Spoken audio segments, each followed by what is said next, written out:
வந்துருச்சு. ஸோ அதை வந்து அரெஸ்ட் பண்றதுக்கு அங்க வந்து ஸ்ப்ரிங்க்லர் சிஸ்டம் கண்டிப்பா இருக்காது, ஹைட்ரன் சிஸ்டம் கண்டிப்பா இருக்காது. ஸோ என்ன இருக்கும் அப்படின்னா கேஸ் சப்ரஷன் சிஸ்டம் வந்து இருக்கும். இந்த கேஸ் சப்ரஷன் சிஸ்டம் வந்து பாத்தீங்க அப்படின்னா either it may be a NOAC or either it may be a Inagent or FM200 இல்ல வேற ஏதாவது எனி ப்ரொடக்ஷன் சிஸ்டம் ஸோ வந்து அவங்க வந்து இன்ஸ்டால் பண்ணியிருப்பாங்க.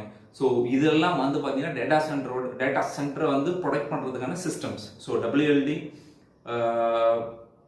WLD வெஸ்டா, ரெண்டாவது வந்து பார்த்தீங்க மூணாவது வந்து பார்த்தீங்கன்னா ரோடன்ட் ரெப்லன் சிஸ்டம், அடுத்தது gas suppression system.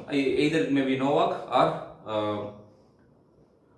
Inagent. Okay, இது இல்லாமல் வந்து FAS ஃபயர் அலாரம் சிஸ்டம் வந்து இருக்கும். சரிங்களா? ஸோ இந்த ஒரு 5 சிஸ்டம் தான் வந்து எனக்கு தெரிஞ்சு வந்து டெஃபினட்டாக வந்து எல்லா டேட்டா சென்டர்லையுமே இருக்கும். இதை தவிர்த்து வேற ஏதாவது ப்ரொடக்ஷன் சிஸ்டம் வந்து நீங்கள் யூஸ் பண்ணிட்டு இருக்கீங்க அப்படின்னு கமெண்ட் பாக்ஸில் கமெண்ட் பண்ணுங்க.